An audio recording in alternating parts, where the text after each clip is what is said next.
Trendy gentleman के प्रधान संपादक श्री महेंद्र कुमरा जी को मैं बधाई देना चाहता हूं कि उन्होंने एक इतनी सुंदर पत्रिका का प्रकाशन प्रारंभ किया है जिसमें विविध प्रकार के रंग हैं और हमारे समाज जीवन में जो घटनाएं होती हैं उनके बारे में विचार है। भारत के श्रेष्ठ लोग जो इस देश का नेतृत्व कर रहे हैं ऐसे लोगों का प्रोफाइल इसमें है और इसकी जो प्रिंटिंग है, इसकी जो साज सज्जा है वो बहुत बेहतर है। और मुझे लगता है इस प्रकार की जो पत्रिकाएं हैं वो समाज में एक सकारात्मकता पैदा करने का काम करती हैं, समाज में एक राष्ट्रीयता का भाव भरने का प्रयास करती हैं और समाज के सामने जो आदर्श हैं उनको प्रस्तुत करने का प्रयास करती हैं। मैं आपको इस पत्रिका के प्रकाशन के लिए बहुत बहुत शुभकामनाएं देता हूँ।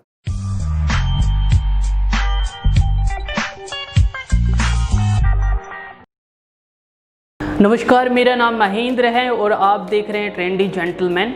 आज हम बात करने वाले हैं देश के एक ऐसे ट्रेंडी व्यक्ति से जो एजुकेशन के क्षेत्र में काफ़ी ट्रेंड कर रहे हैं। वो नाम है संजय द्विवेदी जी का। संजय द्विवेदी हाल ही में Indian institute of mass communication यानी कि भारतीय जनसंचार संस्थान के महानिर्देशक नियुक्त किए गए हैं।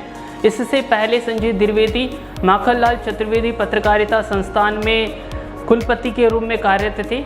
प्रोफेसर संजय द्विवेदी को 2 दशक से अधिक का पत्रकारिता का अनुभव है। उन्होंने 25 से अधिक पुस्तकों का सफल लेखन किया है, संपादन किया है। मीडिया के क्षेत्र में एक बड़ा नाम प्रोफेसर संजय द्विवेदी जो अब IIMC से जुड़े हैं। तो आज मेरे साथ में प्रोफेसर संजय द्विवेदी जी है। सर, आपका बहुत धन्यवाद, आपने हमें समय दिया। सर, बतौर महानिर्देशक आपकी संस्थान में क्या भूमिका रहेगी?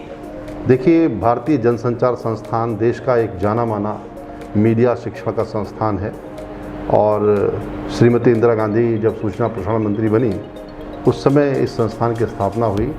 तब से लेकर इस संस्थान ने देश में बहुत सक्षम मीडिया कर्मियों का निर्माण किया है और भारतीय सूचना सेवा के अधिकारियों के भी प्रशिक्षण का यही केंद्र है।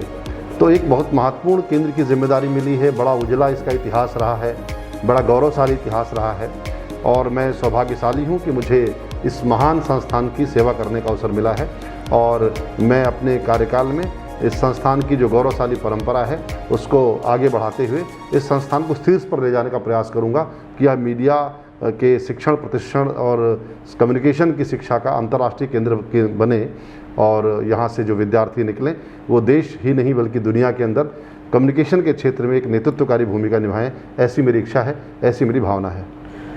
सर, हमने आपके कई इंटरव्यूज़ देखे, उसमें आपने बात करी कि आप भाषाई पत्रकारिता को ज़्यादा तवज्जो देंगे। तो कौन से नए कोर्स अन्य भाषाओं में IIMC में शुरू होने वाले हैं? देखिए, 4 भाषाई पत्रकारिता के पाठ्यक्रम तो यहाँ वैसे भी चल रहे हैं। मूल उद्देश्य ये होगा कि भारत की जो भाषाएँ हैं वो अपने आप में सभी विश्व भाषाएँ हैं। हमारी एक एक भाषा को बोलने वाले करोड़ों की संख्या में लोग हैं, चाहे बंगला हो, चाहे मराठी हो, असमिया हो, तेलुगु हो, तमिल हो, कन्नड़ हो, सभी भाषाओं को जानने वाले करोड़ों की संख्या में लोग हैं और दुनिया भर में लोग मौजूद हैं इन भाषाओं को जानने वाले। यानी भारत की जितनी भाषाएं हैं वो सब अपने आप में एक तरह से वैश्विक भाषाएं हैं। उनका एक वैश्विक फलक है, वैश्विक उनकी उपस्थिति है। तो इसलिए मैं चाहूँगा कि जो हमारी क्षेत्रीय पत्रकारिता है, भाषाई पत्रकारिता है, जिनको हम वर्नाकुलर लैंग्वेज कहते हैं, दरअसल ये सब की सब हमारी राष्ट्रभाषाएँ हैं। इन राष्ट्रभाषाओं की पत्रकारिता में क्या काम हुआ है, किस प्रकार का काम चल रहा है, इनका जो गौरवशाली अतीत और इतिहास है उसको रेखांकित करने का काम हो, उनके इतिहास को लिपिबद्ध करने का काम हो और उनकी पत्रकारिता में क्या महत्वपूर्ण हो रहा है वो बताने का काम हो, ताकि विभिन्न भारतीय भाषाओं के बीच में आपस में सामंजस्य पैदा हो, संवाद पैदा हो, साहचर्य पैदा हो और भारत की राष्ट्रीय एकता में वृद्धि हो। सर, हमने देखा कि IIMC को डीम्ड विश्वविद्यालय का दर्जा मिला, तो अब ये विश्वविद्यालय बनने की तरफ कितना कामयाब हो पा रहे हैं आप लोग? कितना टाइम लगेगा कि छात्रों को डिप्लोमा नहीं डिग्री कब मिलेगी? देखिए, डीम्ड विश्वविद्यालय का दर्जा नहीं मिला है, इसके लिए प्रयास हो रहा है। अब डीम्ड विश्वविद्यालय मिलेगा या राष्ट्रीय महत्व का संस्थान बनाना है, यह निर्णय तो सरकार के ऊपर है कि सरकार किस दिशा में हमें काम करने के लिए कहती है। हम सबकी सदिच्छा है कि यहाँ से अच्छे पाठ्यक्रम प्रारंभ हों और शोध अनुसंधान का कार्य प्रारंभ हो। PhD और DLED जैसी जो डिग्रियां हैं वहाँ ये यहाँ से दी जा सके। इसके लिए जो भी अधोसंरचना खड़ी करनी है, जिस प्रकार का मानव संसाधन खड़ा करना है, उस दिशा में हम सब प्रयास कर रहे हैं। और माननीय सूचना प्रसारण मंत्री जी के मार्गदर्शन में, माननीय सूचना और सब मंत्रालय के सचिव श्री अमित खरे जी के मार्गदर्शन में हम आगे बढ़ रहे हैं। वो हमारी सोसाइटी के चेयरमैन भी हैं और हम जैसा भी दिशा निर्देश सरकार का होगा उस दिशा में आगे बढ़ेंगे और अपने लक्ष्यों को शीघ्र प्राप्त करेंगे।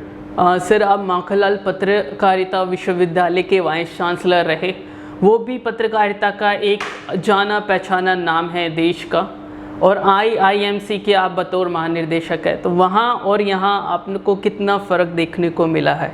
देखिए, दोनों संस्थाओं की कार्य पद्धति में और दोनों संस्थाओं के इतिहास में बहुत अंतर है। जनसंचार संस्थान एक बहुत पुराना संस्थान है, भारत सरकार का एक जाना माना संस्थान है और पिछले लंबे समय से इसकी सेवाएं पूरे देश के सामने हैं। माखनलाल चौधरी पत्रकारिता विश्वविद्यालय दरअसल हिंदी पत्रकारिता को प्रोत्साहित करने के लिए खोला गया और पिछले 30 साल से वह भी भोपाल के अंदर काम कर रहा है। तो दोनों संस्थानों का अपना महत्व है, हम किसी का आकलन इस आधार पर नहीं कर सकते। वो विश्वविद्यालय बना इसलिए वहाँ पर डिग्रियों की व्यवस्था हुई, वहाँ पर रिसर्च की व्यवस्था हुई, वहाँ पर बड़ी संख्या में विद्यार्थी वहाँ से निकल के विविध क्षेत्रों में गए।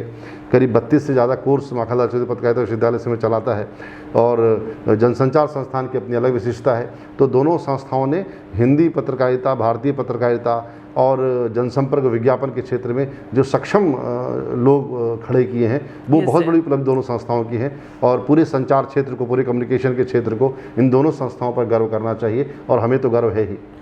सर, इस कोरोना संकट ने जब पूरी देश और दुनिया की तमाम संस्थाओं को ठप कर दिया, बंद कर दिया, व्यवस्थाएं बिगाड़ दी, तो इसका कोरोना का असर IIMC पर कितना पड़ा? देखिए, क्या है कि एक वैश्विक संकट है और इस तरह की समस्याओं से निपटने का अभ्यास हमारी सरकारों के पास, हमारे तंत्र के पास और हमारे समाज के पास नहीं है, क्योंकि यह एक तरह से पहला अनुभव है जो इस तरह से ये बीमारी पैदा हुई है। तो निश्चित रूप से लोगों के अंदर थोड़ा भय भी है, थोड़ा डर भी है और लोग उससे निपटने के लिए जुगत भिड़ा रहे हैं।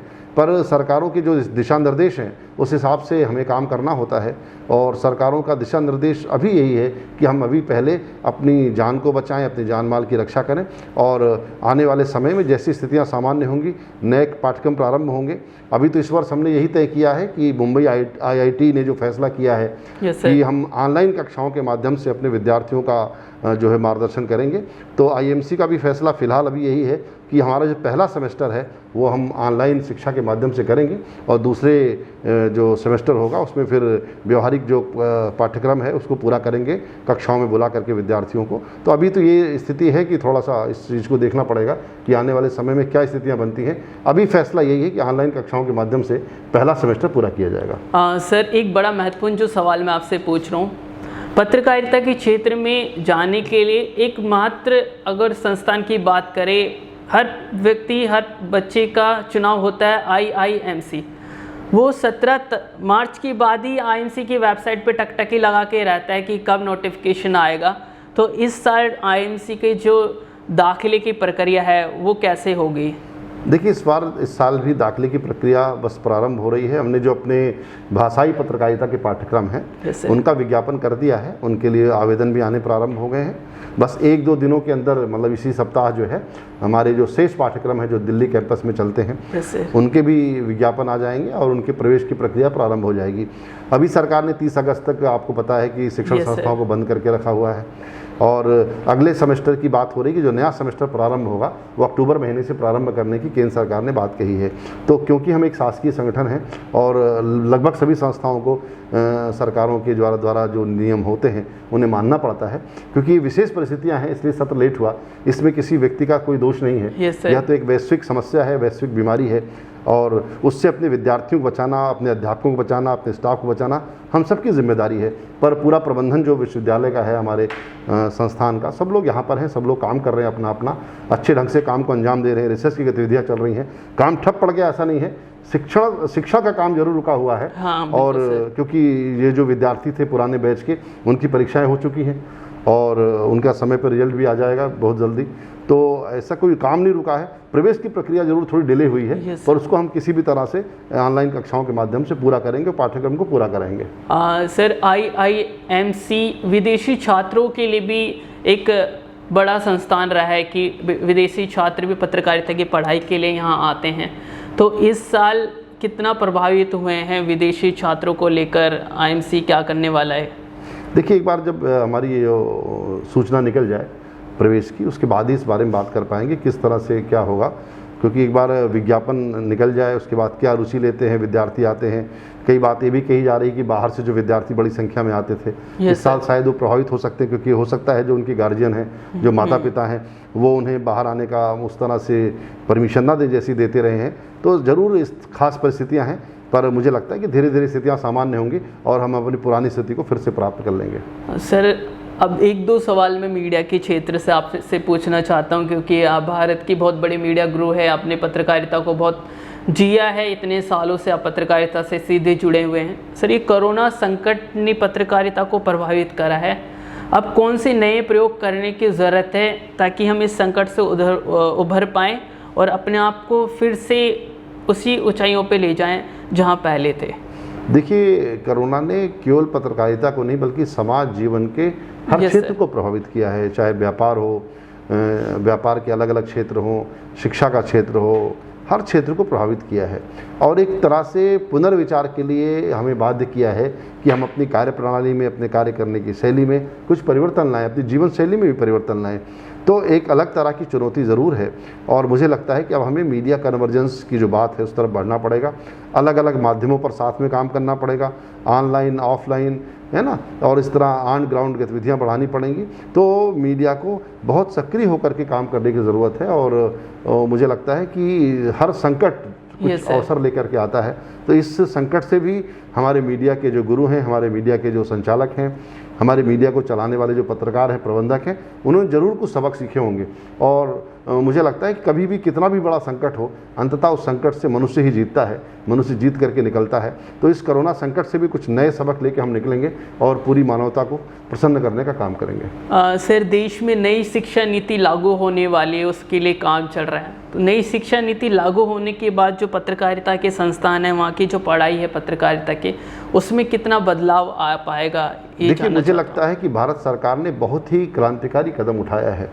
भारतीय भाषाओं को सम्मान दिलाने की बात की है, नौजवानों को एक नए तरीके से सोचने का मौका दिया है और एक स्किल इंडिया की जो बात हमारे प्रधानमंत्री करते रहे हैं कि सिर्फ पढ़ना नहीं है बल्कि सीखना भी है, अपने अंदर कौशल विकसित करना, सेल्फ विकसित करना, एक क्राफ्ट सीख करके निकलना। तो मुझे लगता है शिक्षा जीवन के लिए उपयोगी होगी, लोगों के लिए उपयोगी होगी और ज़्यादा सक्षम लोग इस शिक्षा के माध्यम से खड़े हो सकेंगे। तो मैं माननीय प्रधानमंत्री जी का, माननीय शिक्षा मंत्री जी का मानव संसाधन विकास मंत्रालय का नाम बदला है, बहुत क्रांतिकारी कदम है। हमारी जो पहली सरकार थी पंडित जवाहरलाल नेहरू की, लंबे समय तक शिक्षा मंत्रालय ही हमारे देश में रहा, बाद में इसका नाम बदलकर मानव संसाधन विकास मंत्रालय कर दिया। तो सरकार ने इस शाब्दिक परिवर्तन पे हमें नहीं जाना चाहिए। सरकार ने सिर्फ शब्द नहीं बदला है बल्कि अपने भाव को प्रकट कर दिया है कि शिक्षा उनकी सर्वोच्च प्राथमिकता में है और 6% का बजट एलोकेशन करना एजुकेशन के लिए, ये बहुत बड़ी बात है। क्योंकि हम बहुत सालों से हम लोग ये बात करते रहे कि शिक्षा का बजट कम से कम 10% होना चाहिए, पर सरकार आगे बढ़ी है, 6% बजट सरकार ने स्वीकार किया है और मुझे लगता है कि अधोसंरचना बेहतर होगी, ज़्यादा बेहतर तरीके से काम होगा और एक जो आकांक्षावान भारत है, एक जो उम्मीदों वाला भारत है, जिसने निराशा का भाव छोड़ दिया है, आगे बढ़ने का उसके अंदर भाव है, तो वो भारत खड़ा हो रहा है, भारत अपने को पहचान रहा है। और मुझे लगता है ये सब जो छोटे छोटे कदम हैं, ये सब मिल करके भारत को एक शिखर की तरफ ले जाने की तरफ काम करेंगे। सर, जो वर्तमान परिस्थिति हैं उसमें एक जो पत्रकारिता की तरफ पत्रकार बनना चाहते हैं विद्यार्थी, उन्हें कौन से क्या कार्य उन्हें करना चाहिए ताकि वो एक सफल पत्रकार के रूप में अपना कार्य कर सके? देखिए, पत्रकार अगर बनना है तो सबसे पहली शर्त है अपने समाज को समझना। अगर हम अपने समाज को नहीं समझते, समाज के दुख दर्द को नहीं समझते, तो हमें पत्रकारिता में नहीं आना चाहिए। देखिए, पत्रकारिता या साहित्य या जितनी भी हमारी प्रदर्शन कलाएं हैं, उनका पहला और अनिवार्य गुण है संवेदनशीलता। अगर आपके अंदर संवेदना नहीं है, संवेदनशीलता नहीं है, अपने समाज के प्रति प्रेम नहीं है, कुछ देने का भाव नहीं है, तो इस क्षेत्र में नहीं आना चाहिए। तो पहला गुण तो संवेदनशीलता है और दूसरा गुण है भाषा का ज्ञान। क्योंकि आप व्यक्त कैसे करेंगे अपने आप को, आप जो व्यक्त करेंगे भाषा के माध्यम से व्यक्त करेंगे। भाषा पर आपकी पकड़ बहुत अच्छी होनी चाहिए, क्योंकि भाषा के माध्यम से आप सभी भावों को प्रकट करते हैं, सारे भावों का सृजन करते हैं। और आप देखिए कि अच्छी भाषा के बिना आप संवाद नहीं कर सकते इस समाज में। तो एक बहुत बेहतर भाषा, एक सुंदर भाषा के साथ आप आएँ, भाषाओं के साथ अभ्यास करें, करें। और भाषा सीखने का सबसे अधिक माध्यम है कि आप अधिकतम लिखें, अधिकतम पढ़ें और समय समय पर अच्छा बोलने का अभ्यास करें। इससे आपकी भाषा मच जाती है और जब भाषा आपके साथ हो जाती है तो आपकी पत्रकारिता अपने आप सफल हो जाती है। सर, भारतीय जनसंचार संस्थान भारत का ही नहीं, एशिया का सबसे माना हुआ पत्रकारिता का संस्थान है। यहाँ की जो फीस है सर, बीते समय में बहुत ज़्यादा बढ़ी है, तो फीस कम करने के लिए क्या आप कुछ कदम उठाएंगे? देखिए, इसके लिए एक कमेटी बनी थी, उस कमेटी ने उस पर विचार किया है और जो भी होगा विद्यार्थियों के हित में जो निर्णय होगा, क्योंकि एक सोसाइटी इसकी है और वो सोसाइटी इस संस्था को चलाती है, तो सारे निर्णय किसी व्यक्ति के हाथ में नहीं होते, निर्णय सामूहिकता के आधार पर होते हैं और समूह जो निर्णय लेगा, जिस प्रकार का फैसला होगा उसके मैं साथ हूँ। और मुझे लगता है विद्यार्थियों के हित में अधिक से अधिक संसाधन खड़े होने चाहिए, उनकी सुविधाओं का इंतजाम का ध्यान रखा जाना चाहिए और एक शासकीय संस्था संगठन होने के नाते हमारी जिम्मेदारियाँ और भी ज़्यादा हैं, तो विद्यार्थियों के हित में जो भी करते बन पड़ेगा ज़रूर करेंगे। पर किंतु मुझे लगता है कि फ़ीस के मुद्दे को इतना उठाने के बजाय हम अपने विश्वविद्यालय की, अपने संस्थान की गुणवत्ता बढ़ाने के लिए, अपनी अधोसंरचना को बेहतर करने के लिए अच्छी पढ़ाई की बात करें, क्योंकि इससे क्या होगा कि एक गुणवत्ता बढ़ेगी और जब गुणवत्ता बढ़ेगी तो हम निश्चित रूप से हम एक अच्छे सक्षम मानव संसाधन के रूप में समाज में काम कर पाएंगे, ज़्यादा बेहतर संचारक के रूप में, बेहतर कम्युनिकेटर के रूप में अपना योगदान दे पाएंगे। सर, जो शॉर्ट टर्म कोर्सेज भी आप लोग चलाते हैं, क्या कुछ और नए कोर्सेज भी आप सोच रहे हैं कि उसके लिए काम करा जाएगा? देखिए, अभी तो जिस तरह की स्थितियां हैं उसमें जो हमारे रेगुलर पाठ्यक्रम हैं उन्हीं को संचालित करने की एक समस्या है। तो मुझे लगता है अभी तत्काल तो नहीं, पर आने वाले साल में सब कुछ बेहतर हो जाएगा, ऐसा मुझे लगता है कि आने वाले साल में कोरोना का टीका भी हमारे पास होगा, एक भरोसा भी होगा, एक आत्मविश्वास होगा। तो अभी इस साल में तो हम नई योजनाओं के बारे में बात करें तो व्यर्थ ही है, तो ऐसी बातें करने का कोई इस समय वक्त नहीं है। और मुझे लगता है 2021 एक उजला समय होगा, एक शानदार साल होगा जिसमें हम एक नई शुरुआत करेंगे और तमाम नए पाठ्यक्रमों के माध्यम से, नई गतिविधियों के माध्यम से, व्याख्यानमालाओं के माध्यम से, संगोष्ठियों के माध्यम से पूरा वर्ष जो है, जो हमने इस साल खोया है उसको भरपूर भरपाई करने का प्रयास करेंगे और एक वाइब्रेंट कैंपस, एक जीवंत परिसर बनाने की तरफ हम आगे बढ़ेंगे। और मुझे लगता है भारतीय जनसंचार संस्थान की जो क्षमता है, भारतीय जनसंचार संस्थान के जो प्राध्यापक हैं, यहाँ के जो पूर्व विद्यार्थी हैं, यहाँ के जो वर्तमान विद्यार्थी हैं, वो सब मिलकर इस संस्थान को सर्वश्रेष्ठ संस्थान बनाने की तरफ बढ़ेंगे और सिर्फ एशिया ही नहीं, विश्व में इसका नाम हो, इस प्रकार का हमारा प्रयास होगा। तो मेरे साथ थे प्रोफेसर संजय द्विवेदी। सर ने काफ़ी कुछ बातें रखी हैं। इस कोरोना के संकट में भले ही संस्थान प्रभावित हुआ हो, दाखिले की प्रक्रिया में विलम्ब हो रहा हो, लेकिन एक जोश है सर के पास, उसके माध्यम से सर बोल रहे हैं कि आने वाले समय में और ज़्यादा गतिविधियाँ होगी और जो समय बीता है उसकी भरपाई होगी, व्याख्यानमालाएँ होगी और भी कुछ नए कोर्सेज यहाँ पे शुरू होंगे। तो IIMC एशिया का तो सबसे लोकप्रिय है ही क्षेत्र पत्रकारिता का एक मुख्य संस्थान है। तो सर, आपका बहुत बहुत धन्यवाद कि आपने हमें समय दिया। मैं हूं महेंद्र और मेरे साथ कैमरे के पीछे हैं दिलीप देवतवाल। आप देख रहे हैं ट्रेंडी जेंटलमैन। धन्यवाद।